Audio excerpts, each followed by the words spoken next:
யாருப்பா அந்த ப்ரஷ் எடுத்தா தயவு செஞ்சு யார் எடுத்தாலும் கொடுத்துருங்கப்பா அந்த மாதிரி இருந்தது நேற்று பஞ்சாயத்து.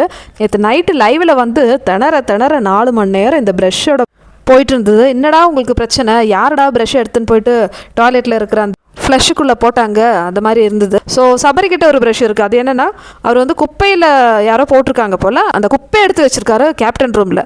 சந்தானம் சொன்ன மாதிரி வெளிநாட்டுக்காரன் என்னென்னமோ கண்டுபிடிக்கிறான், நம்ம ஆளுங்க என்ன கண்டுபிடிச்சாங்க பாருங்க. இதில் ஏதோ சதி இருக்கே, ஒரு வேளை ஏதாவது ஒரு விஷயத்தில் மாட்டி விடுறதுக்கு ட்ரை பண்ணுறானா சபரின்னு சொல்லிட்டு இந்த பிரச்சனை பெருசாகுது. சபரி என்ன நினைக்கிறாங்கன்னா, சாந்திராவுக்கு ஆல்ரெடி ஒரு சீக்ரெட் டாஸ்க் இருந்ததுலேயே போன வாரம், அதே மாதிரி இப்போ வேறு ஏதாவது குழப்பம் பண்ணுறதுக்காக அவங்க ஏதாவது பண்ணியிருக்கலாமோன்னு சொல்லிட்டு சபரி வந்து சேஃப்டிக்கு வந்து அந்த குப்பையை வந்து வச்சுருக்காங்க. இதுதான் பிரச்சனைங்க.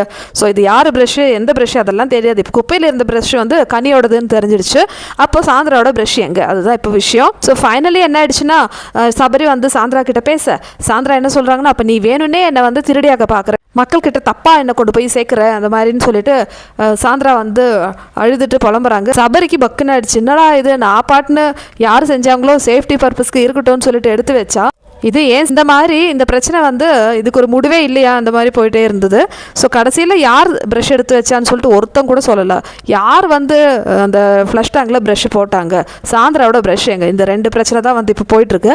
அது யாராக இருந்தாலும் தயவு செஞ்சு சொல்லுங்கப்பா. உங்கள் 20 ரூபா ப்ரஷ்ஷுக்காக 2 நாள் முன்னாடி நடந்த சம்பவங்கள் எல்லா கேமராமேனும் உட்காந்து அப்படியே அனலைஸ் பண்ணி உங்களுக்கு குறும்படமாக வேறு போடணுமா குறும்படம். அங்கே சீரியஸான எத்தனையோ பிரச்சனைகள் இருக்குது. அதை விட்டுட்டு ப்ரஷ்ஷுக்கு போயிட்டு, அது ஒன்றும் இல்லாத இந்த ப்ரஷ்ஷுக்கு போயிட்டு இவ்வளோ பெரிய பஞ்சாயத்தா?